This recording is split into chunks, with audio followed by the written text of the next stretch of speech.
Welcome to whoever's interested in joining me on this particular night. Let's make ourselves a bit familiar with the region of Maramures. So we have the region that is a bit shared with Ukraine. Over here, it's the southern part of Maramures is highlighted over here. That's where I traveled during this small excursion that I've had last week with my girlfriend. And the northern part is part of the Zakarpattia Oblast of Ukraine. Needless to say, you kind of need a passport to travel between them, and since this was an impromptu travel, I didn't have a passport to visit northern Ukraine. To visit the northern part of Maramures. But who knows, maybe in the future I'll get to travel there.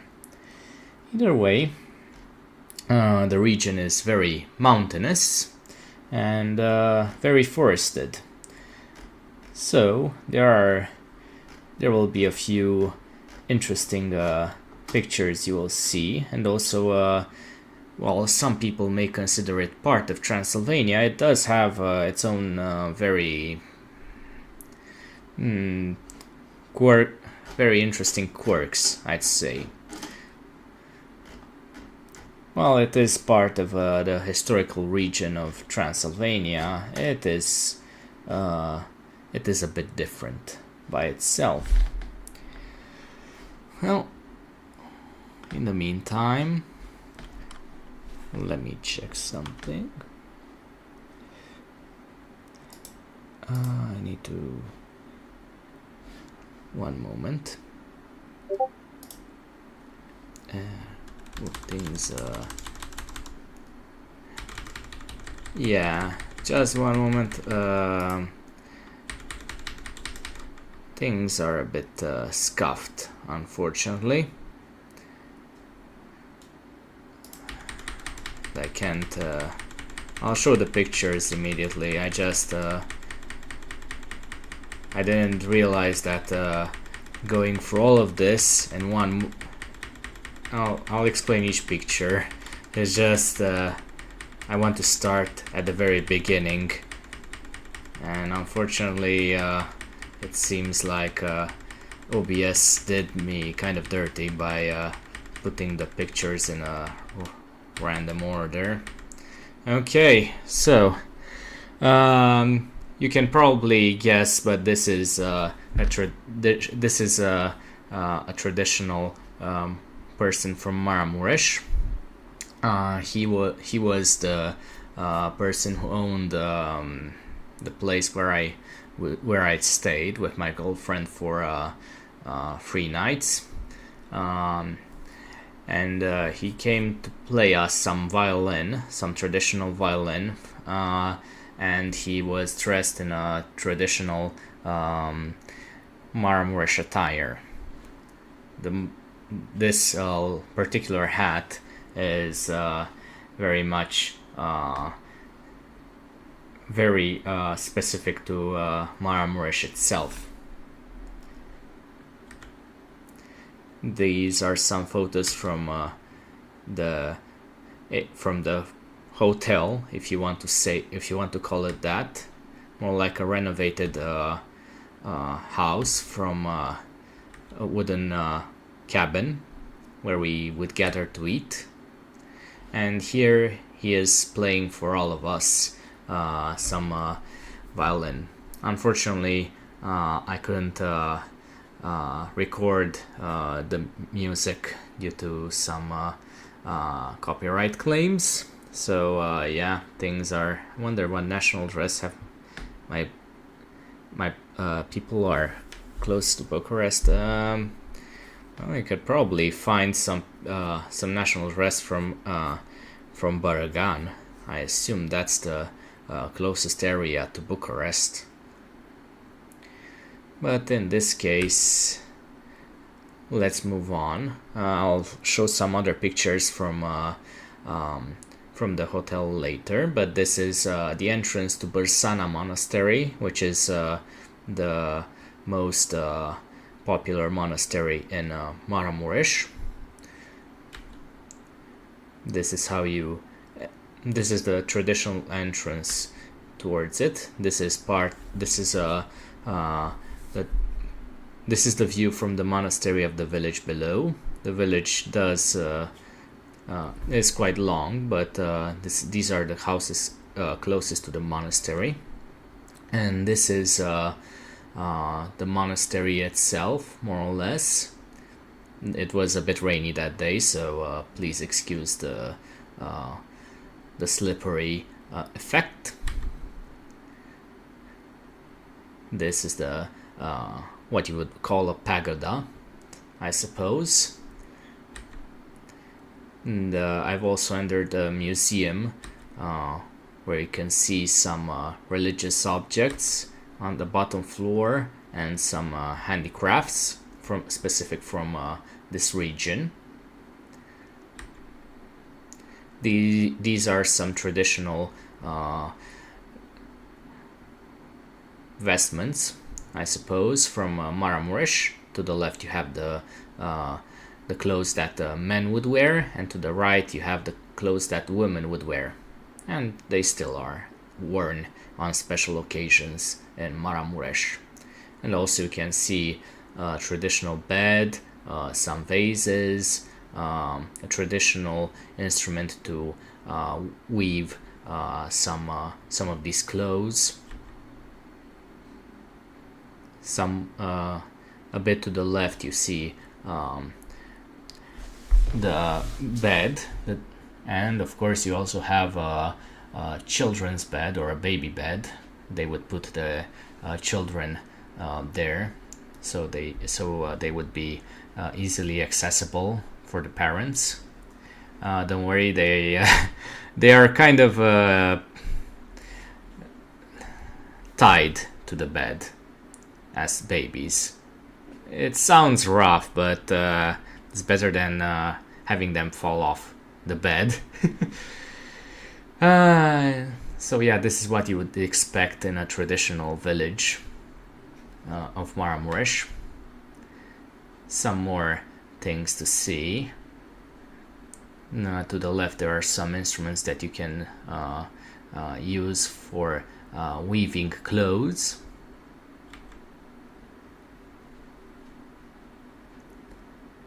And some vases.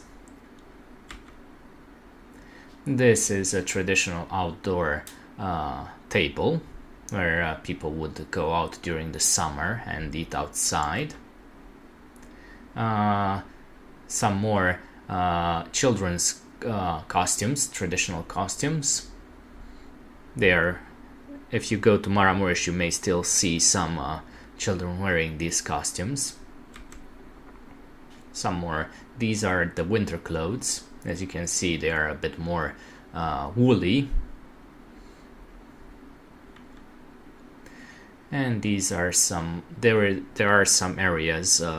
There is an area in most traditional houses where people would pray when it was very cold outside, or the weather would be a bit too impassable to go to the local church, so they would make an impromptu area to pray to, like I don't know how to call it exactly. A shrine would probably be the closest thing. Some handbags that have traditionally been used by the locals, and some pictures.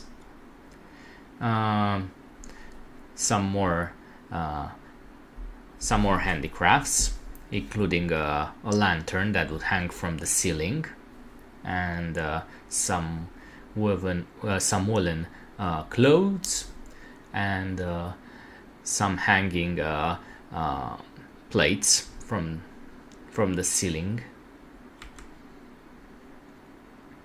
Okay, Star Funky, don't worry.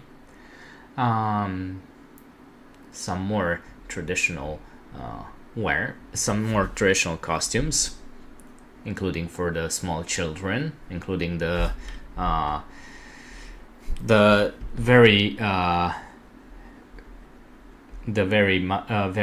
traditional Maramures hat on the boy. This is from the interior of the monastery's museum, from the top floor looking down. And here are some more pictures from inside.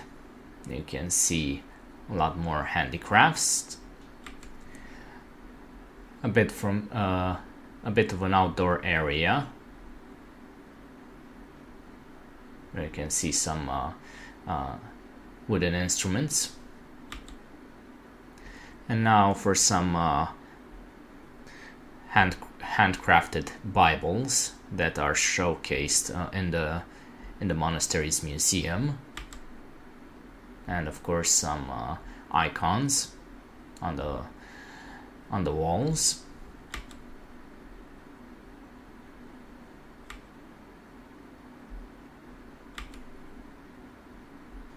They are oil painted and usually painted on wood. Going outside, you can see the garden around the Bursana monastery, and of course the churches and the monastery amenities, including this outdoor fountain, because in the monastery the water is pumped up from with a fountain.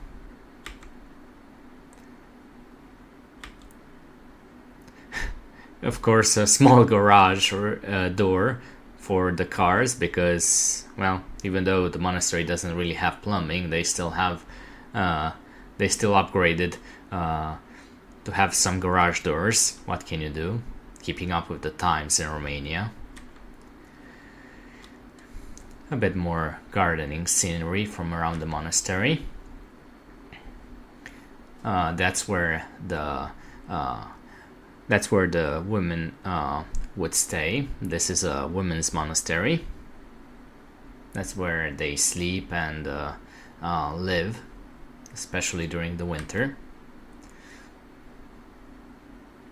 Everything is mostly crafted out of wood, so if you see some moss, it's mostly because, it's a rainy region of Romania. And this is a fountain which has some holy water being dispensed out of it.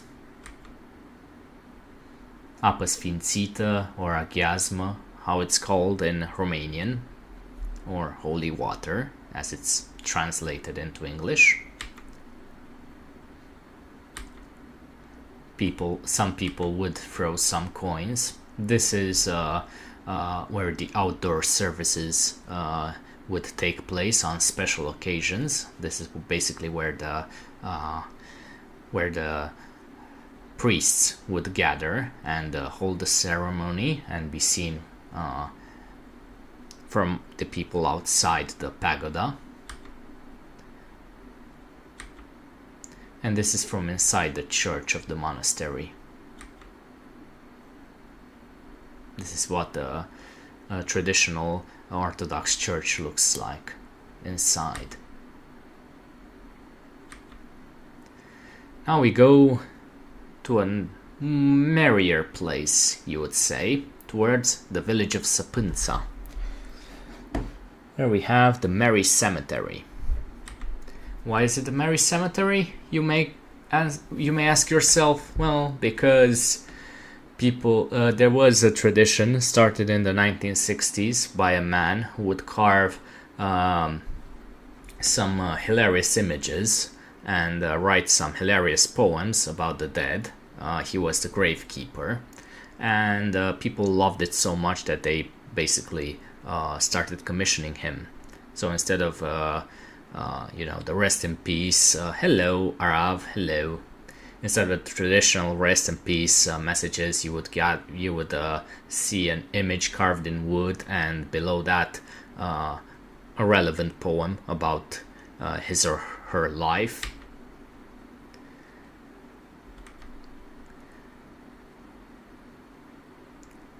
Now I'll have some poems regarding this. Give me a moment. So there are a lot of graves like this, and the church itself is being renovated. So the outside is a bit.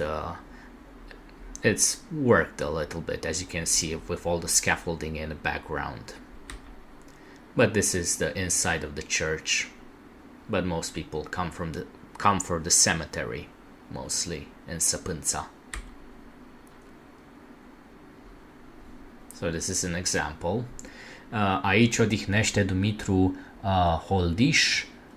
A trăit 45 de ani, mort de moarte forțată la 1958. So here lies Dumitru Mortiș. He lived 45 years, dead by forced death at 1958. And well, the image quality kind of doesn't show exactly, but there is a warning saying something akin to, "Please don't do as I did. I drank myself to death. I loved Palinka too much, and I drank it until I couldn't drink no more." That's how he died, mostly. And there is also a nearby monastery right at the border with Ukraine. If you go from this area to the left, just half a kilometer away, you would enter Ukraine. So that's how close this monastery is to the border. This monastery is called the Săpânța Peri Monastery, and it basically hosts the tallest wooden monastery building in Eastern Europe.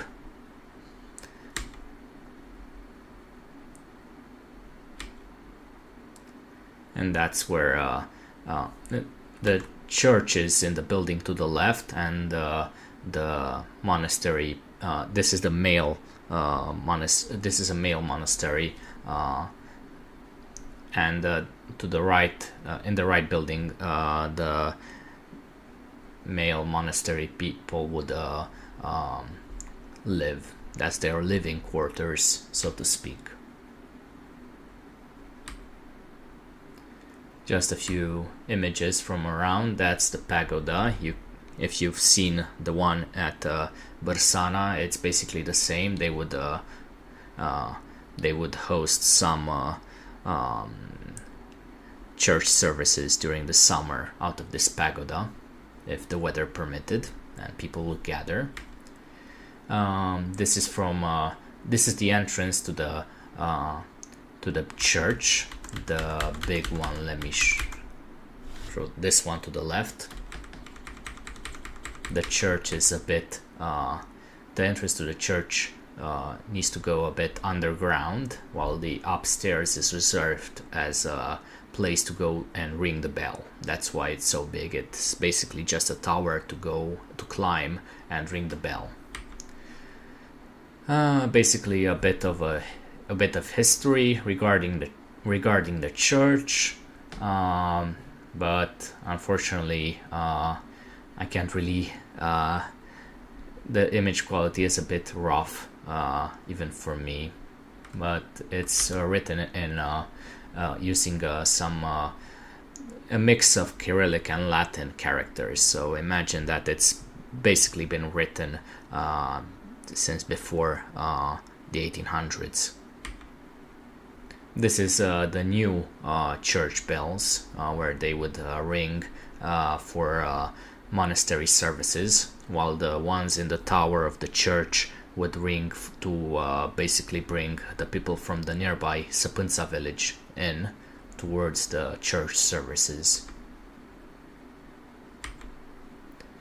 Yeah, this is the church from another angle. This is another pagoda, a smaller one, and this is the entrance towards the church, and this is the church itself. The next part will be a bit of a trigger warning because we are entering a cemetery that's basically, it's called the Poor Man's Cemetery, which is kind of a misnomer. The Poor Man cemetery was named in the communist times, and it was basically a mass grave for people who would go against the communists. Since it was very close to the border, many people would be deported to the USSR, and well, sometimes the bodies would come back and they need to be buried somewhere. And well, Sighetu Marmației, the town where this cemetery is in, it's basically on the border with the former USSR, the current Ukraine.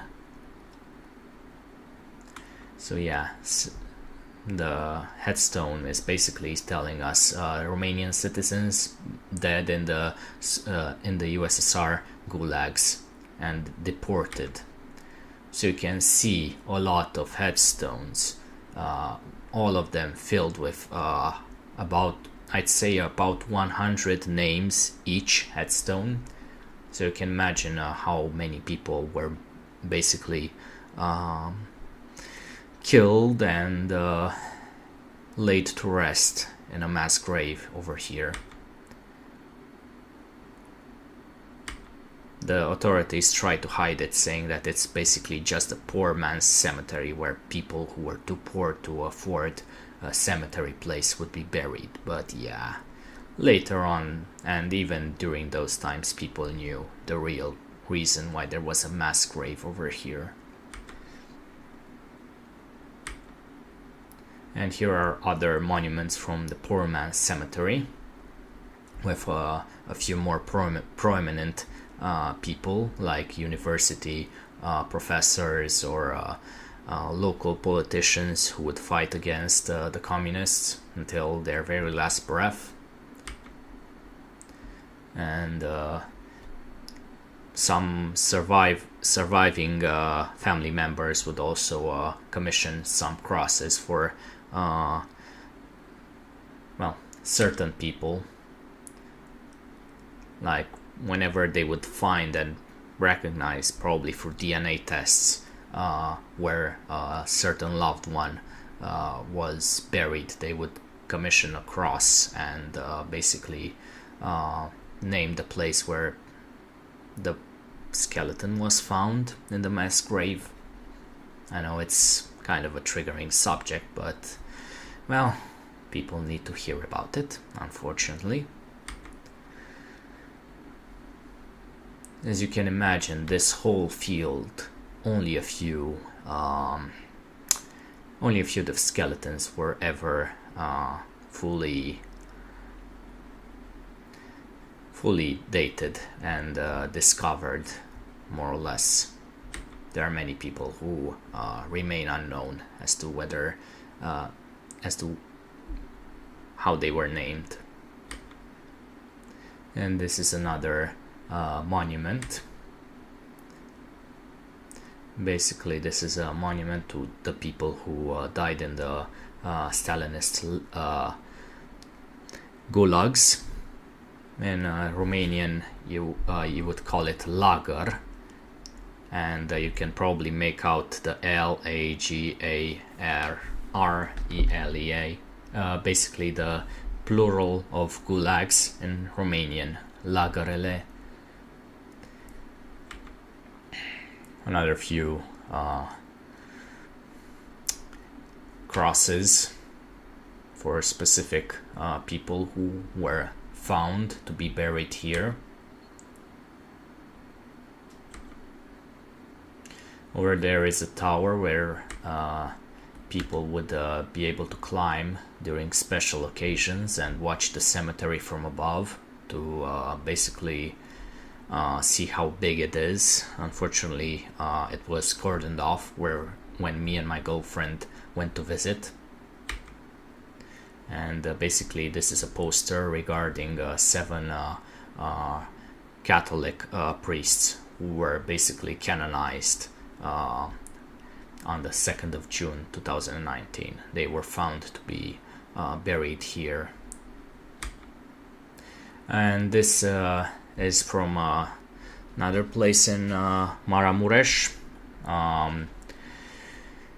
from Borsha, which is basically a ski resort near the border with Ukraine. And you would where you can find where you can go on a telegondola, or whatever you call it in English, where you can climb up all the way to 1600 meters, so about 1 mile into the into mountains.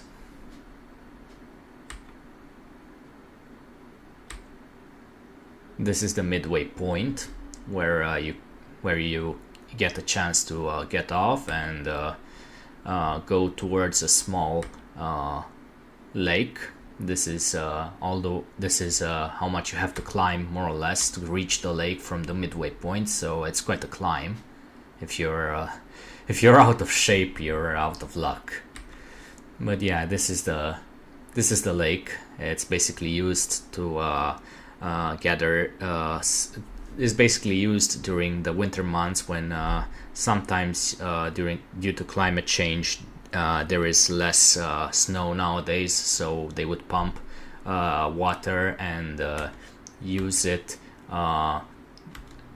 for some snow cannons. I think they will see some later on. Try to see if there were any snow cannons I could show. But yeah, that's the purpose of this mountain lake. This is the view from around the lake, the mountains of Maramures, and that's the ski slope. And you can see around the middle, towards a bit to the right, there is a snow cannon. So that's where all the water from this lake goes towards. This is from the top of the mountain. When you go a bit more, all the way to the top, towards 1600 meters.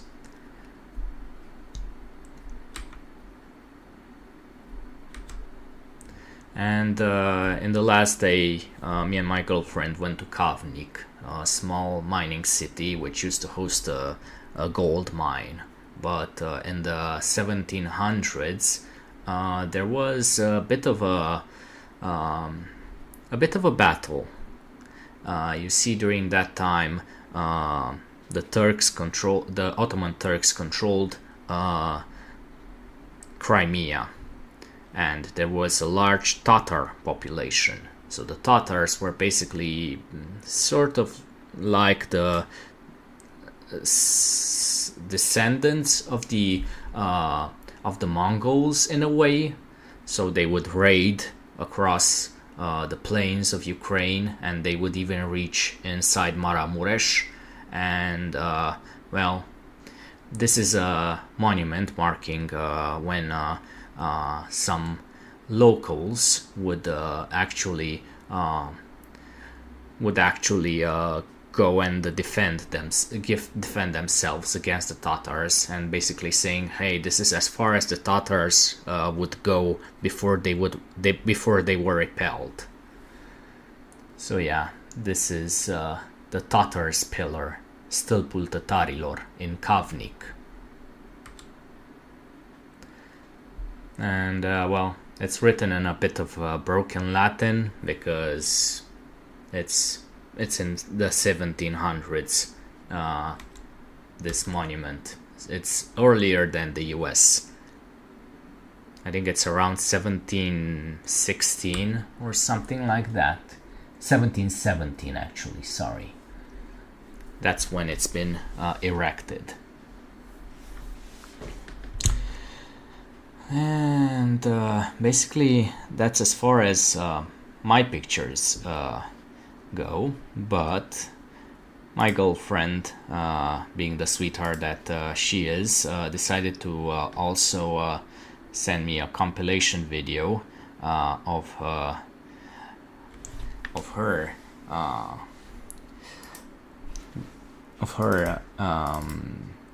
pictures. So let's watch it. Just one moment. So I set it up.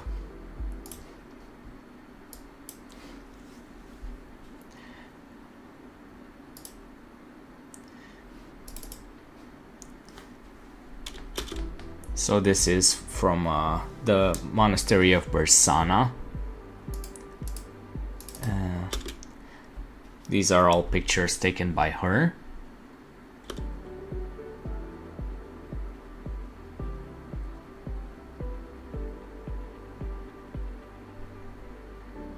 And these are from the local hotel where we were stationed in.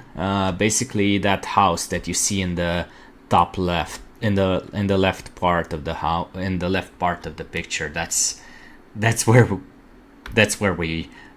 our hotel room was in. It's basically a renovated traditional house. And to the right, just beyond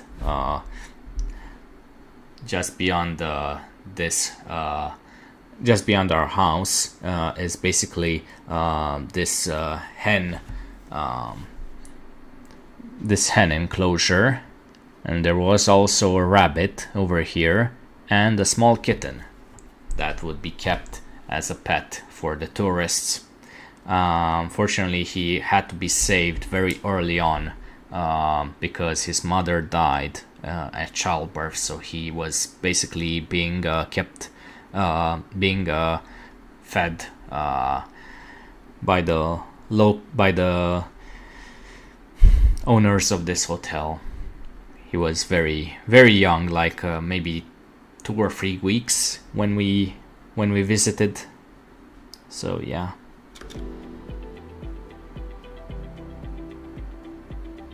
And these are some photos from Săpânța, from the Mary Cemetery, or Cimitirul Vesel. And don't worry, I'll show you some of the poems, both in Romanian and in English.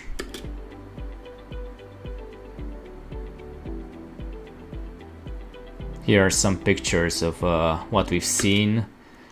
Vă uitați aici la noi cum ne vorbim amândoi. Stau cu tatăl meu la masă și spun rândul de acasă. Eu aici dacă am venit, cu toți ne-am întâlnit. În lume cât am trăit, din Biblie mult am citit. La Dumnezeu m-am rugat, la biserică am umblat.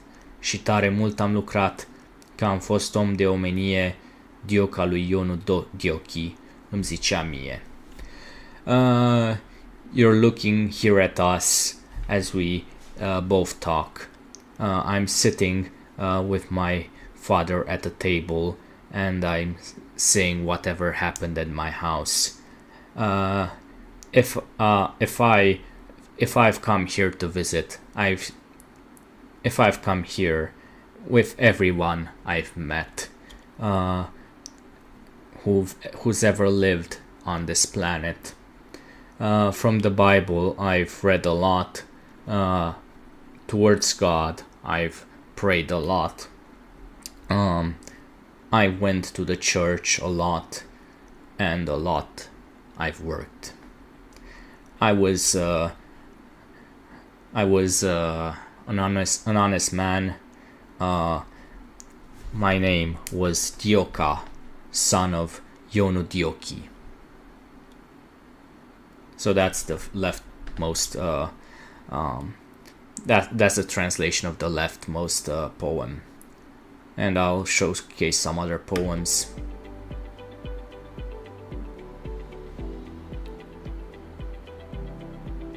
So this is from the Săpânța Monastery.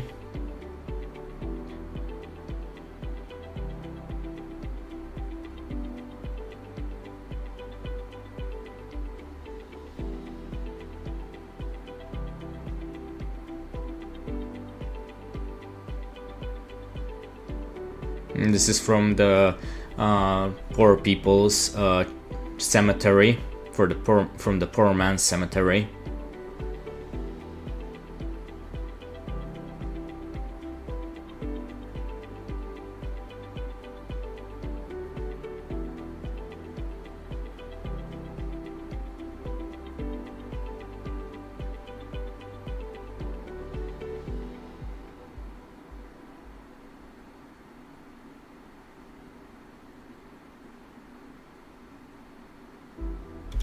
and that's about it. And let's go towards the Wikipedia article for the Mary Cemetery, or how it's called in Romanian, Cimitirul Vesel. It's located in Săpânța, and it's famous for its brightly colored tombstones with naive paintings describing the people who are buried there, as you've seen from the photos. And here's the founder's name, Stan Ioan Pătraș, and here's what his tombstone says. In Romanian: decât tânăr copilaș, eu am fost Stan Ion Pătraș. Să mă ascultați, oameni buni, ce voi spune nu-s minciuni. Câte zile am trăit, rău la nimeni n-am dorit, dar bine cât am putut, ori și cine mi-a cerut. Vai săraca lumea mea, că greu am trăit în ea. And the English translation is: since I was a little boy, I was known as Stan Ion Pătraș. Listen to me, good people, there are no lies in what I'm going to say.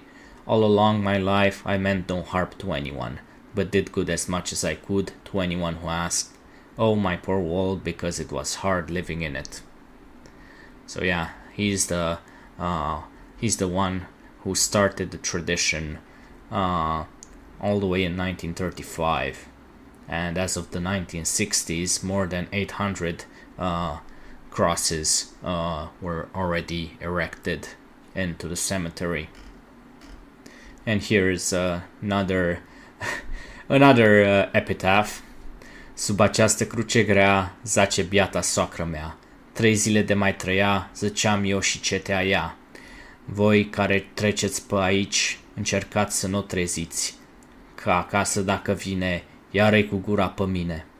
Da, așa eu m-oi purta, că înapoi n-am turna. Stai aici, dragă soacră mea.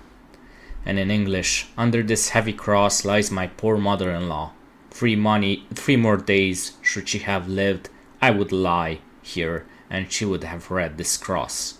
You who here are passing by, try not to wake her up, please try, 'cause if she comes back home, she'll scold me more. But I will surely behave, so she'll not return from the grave. Stay here, my dear mother-in-law.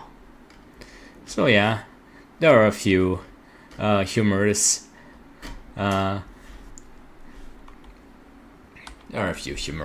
things to be said. So the people who are watching me, hope I didn't bore you with everything. I guess this is more or less where I could probably showcase some more.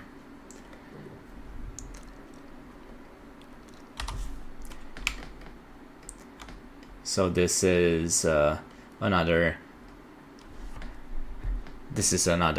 message. This is where I rest. Popionosu is my name. Though I am old, I go up the hill to gather hay.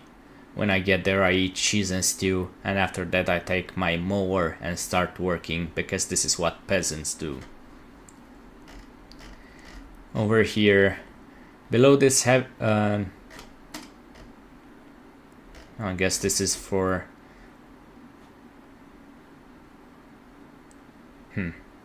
this is another translation, but for the one with the mother-in-law. Okay, for this one: on the evening of June 9th, I left to get some spring water. My parents didn't know. I was brought home drowned. No one knows what happened. They simply found me dead in Săpânța near a rock. I leave the world sad behind me. Oh, my poor short life, how little of it I got to live. So yeah, basically this is the death of a child being described, more or less.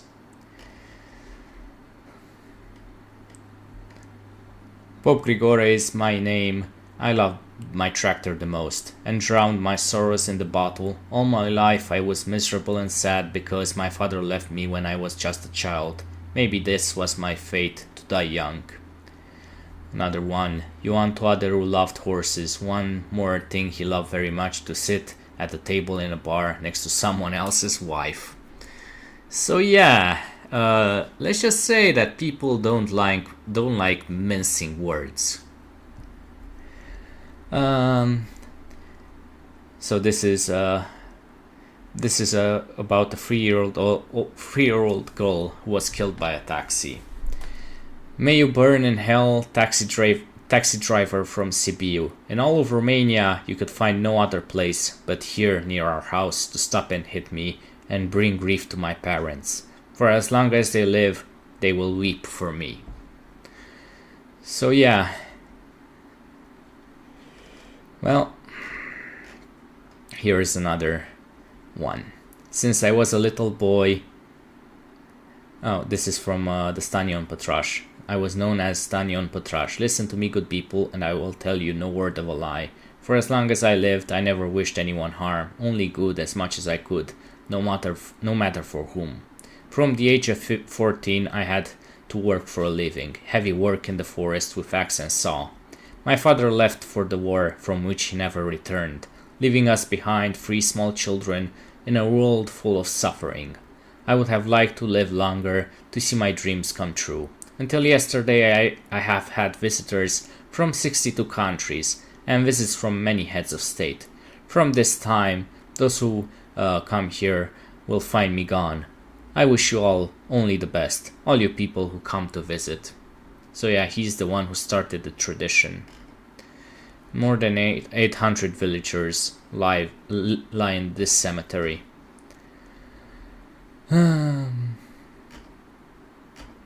So yeah, this is mostly what I could find in terms of this is Stanion Pătraș. This is the artist in his heyday, I assume in the 1960s, judging by the quality of the photo. Here are some of the crosses he managed to build.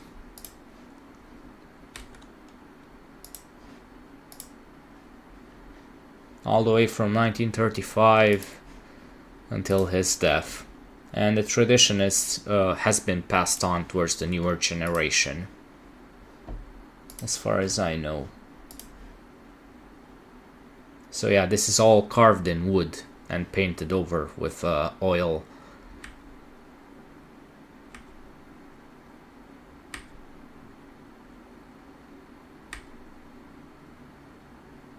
Yeah, as you can see, nothing is sugar-coated.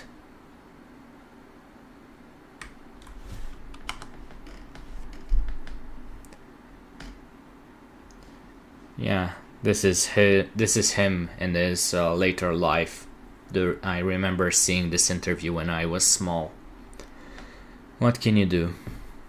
Unfortunately, he's dead, but he did pass on his legacy towards the newer generation. So now I guess if you have any questions for me regarding what I've seen, regarding some more details you want to hear about my trip or about the things I've showcased, now's your time.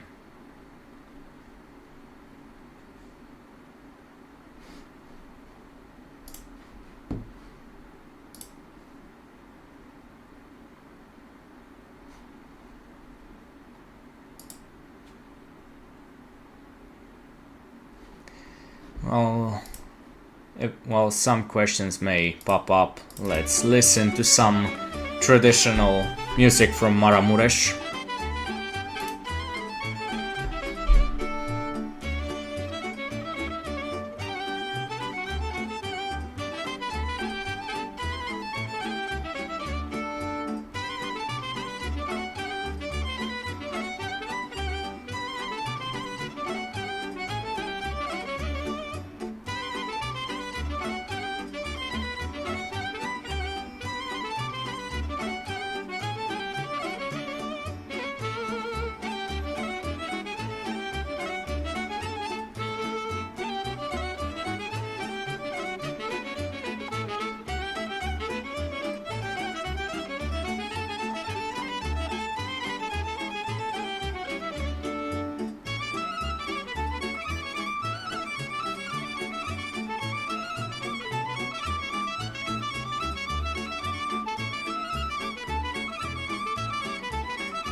Well, I suppose this is a good place as any to end it.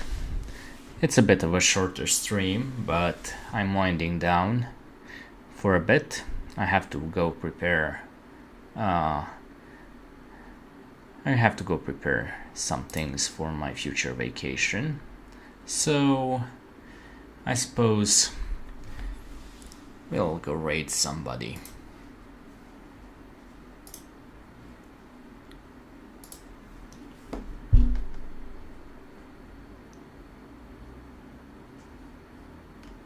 Who should we raid into?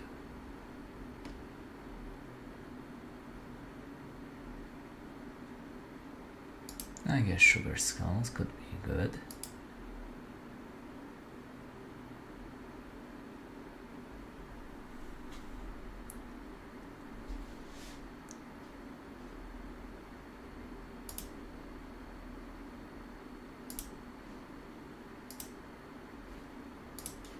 And let's end this stream.